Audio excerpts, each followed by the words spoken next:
Welcome to Thai News Channel. I'm Lamduan Srikanya. And I'm Pawa Hongsi. Tonight we're bringing you a major update on the Lady of the Hill case, a mystery that was remained unsolved for 20 years.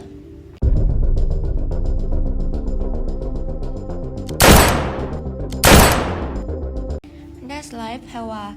This case began on September 20, 2004, when a woman's body was discovered in Selkirk bag, a remote stream near Penwagon in Yorkshire, England. Her case was shown in a British version of Crime Watch in 2004.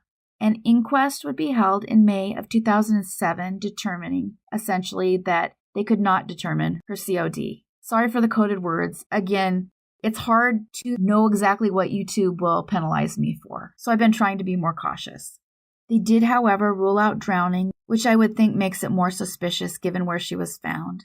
That said, it also was just a small stream, as evidenced in the photograph here.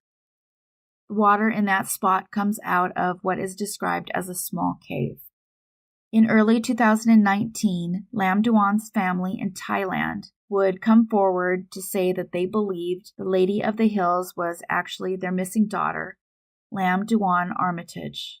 DNA testing was done on her remains and compared to the family, eventually concluding that they were in fact correct. After 15 years, they had finally found their missing daughter. Once they had her name, authorities would discover that Lam had been married once prior to meeting the man she was married to when she disappeared. She eventually met and married British lecturer David Armitage when Armitage was living in the northern Thai city, Chiang Mai. He had moved there to teach English around the time that Lamduan had moved there to find a job, after her first marriage fell apart. Lam had been living in a small village, but she had hopes of finding better employment options and a life for the child she now needed to support. She found a job working part-time in a restaurant, and that was where she met Armitage. The couple didn't date very long before they got married. They would tie the knot in Thailand in January of 1991. About 6 months later, the two would move with Lam's son from her prior marriage. At the time, authorities were unable to identify her, leading to nickname Lady of the Hill. Years later, DNA analysis police confirmed she was Lamduan Srikanya, a Thai woman originally from Udon Thani, Thailand. To Portsmouth in the UK. Armitage would go on to have a male child in February of 1992. Around 1994, their marriage began to struggle as they were trying to have another child, and it wasn't happening. There was the added stressor of the fact she was getting pregnant, but she would have miscarriages. They would eventually conceive a daughter in May of 1999. But by then, the marriage was pretty unhappy, and it stayed that way. According to Lam's parents, she sent a letter home to them saying she wanted to leave her husband, but that she feared a custody battle over her children. She couldn't take it anymore, though, and she returned home to Thailand, leaving her children behind. She stayed there for a month in 2004. It's not clear why she left them behind, but likely her husband either refused to allow her to take them or she was in fear of a legal response. But she missed her kids and couldn't take it, and after that month returned home. But she would tell her mother in a letter that she felt trapped. Her marriage eventually reached another breaking point. She would speak to her parents on the phone once a week, most weeks, and on her last call home, she would say she wanted to come back to Thailand permanently with the children. Lamduan was married to David Armitage, a British man and former soldier. She moved to the UK after their marriage, but sadly, her life and integrity. The missing persons report would eventually make its way to the UK. Her husband was approached by the police once his wife was reported missing. It appears he refused to answer any questions, simply insisting that his wife move back to Thailand. He doesn't know where she is, and he wants them to leave him alone. He also said he would not be discussing his marital problems with the police. He said the same thing to her parents. The police would approach her husband once again after she was identified by DNA, saying that he knew nothing of her passing. and he had nothing to do with it. This was all complicated by the fact that her COD was never found, so it's hard to prove he even did anything to her. One shocking quote appears to say the quiet part out loud, disclosing what her husband feels about the loss of his wife. He would tell a newspaper, quoted as saying, "I'm bored with it all," and then continue on to say, "I just want to go on with work." He would do his best to relay that he was unconcerned about the mother of his children and whatever led to her being unidentified for 15 years.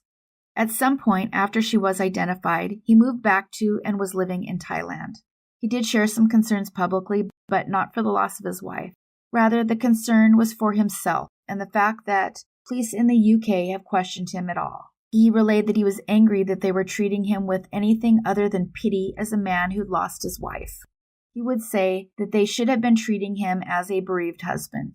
He continued on to say that if the police want to formally speak to me, I'll of course cooperate, saying I made that very clear to the British Embassy. My position is that I have nothing to hide, so why wouldn't I talk to them? After decades of unanswered questions, a breaking to come this year.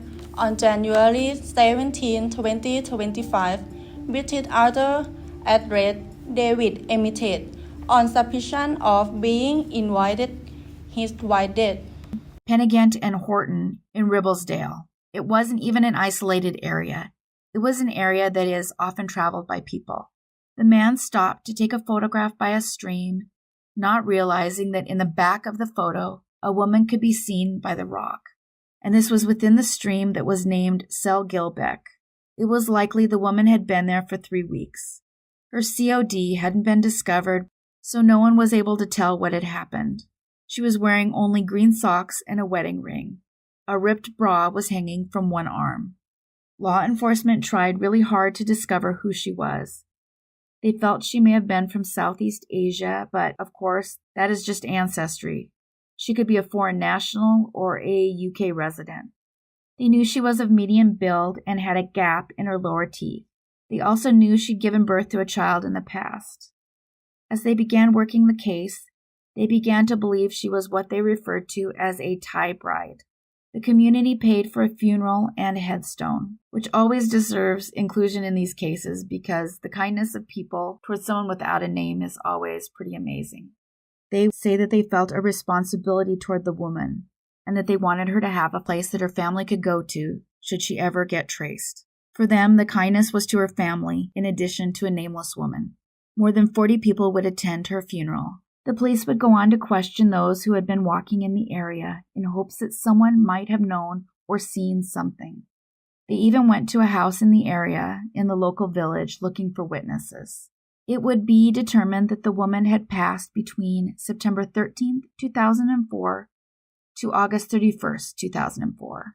It was later called an unexplained death rather than suspicious or foul play.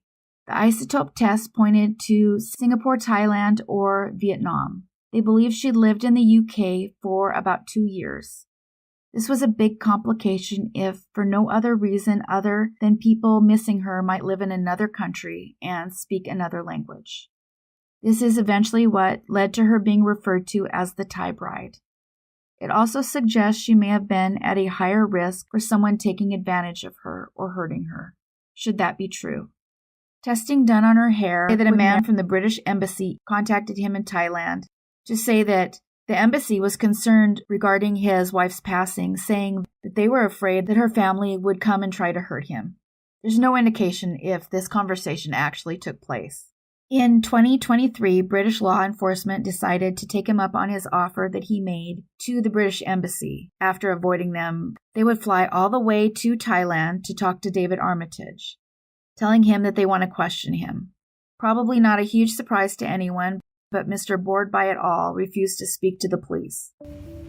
Reports say that Armitage had been living in Thailand for over 20 years before his recent arrest. Officials are now investigating new evidence that could finally justice to Lamduan Srikanya.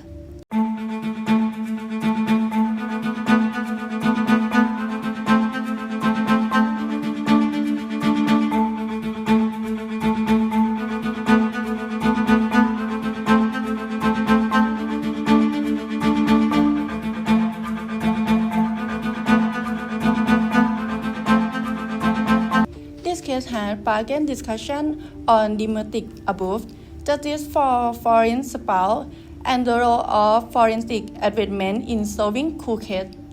We will continue to follow the story as more details emerge. Stay tuned for further updates.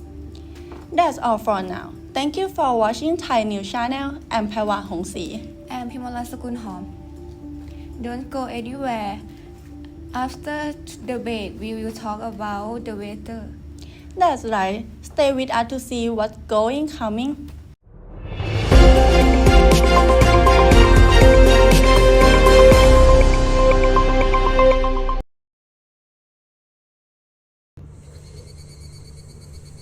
Oh, Thailand is so hot.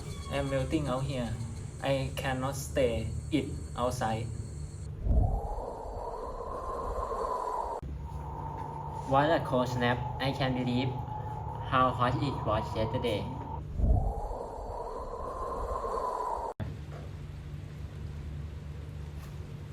Oh, the weather keeps changing. Yesterday is cool. I'm going to get sick.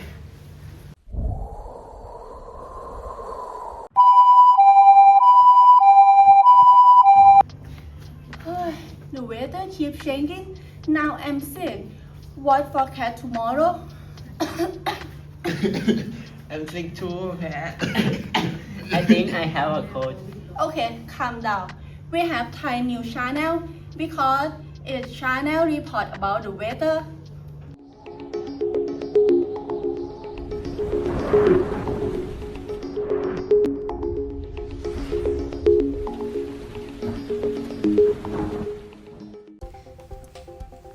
Hi, I'm Kanyapat Khem Thongkam. I'm Thanyathor Limedi.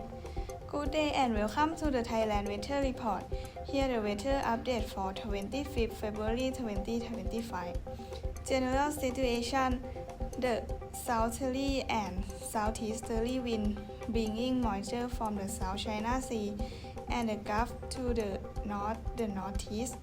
The central including Bangkok and its vicinity and east region, where hot occurs in the country causing thunder showers are likely in the upper country.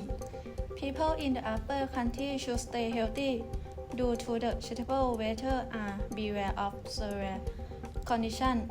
Farmers should take precautions to protect crops and animals from potential damage. The moderate northeast monsoon prevails over the Gulf and the coast with. That's all for today's Thailand weather report. Thank you for tuning in and we'll see you again next time. Have a good day.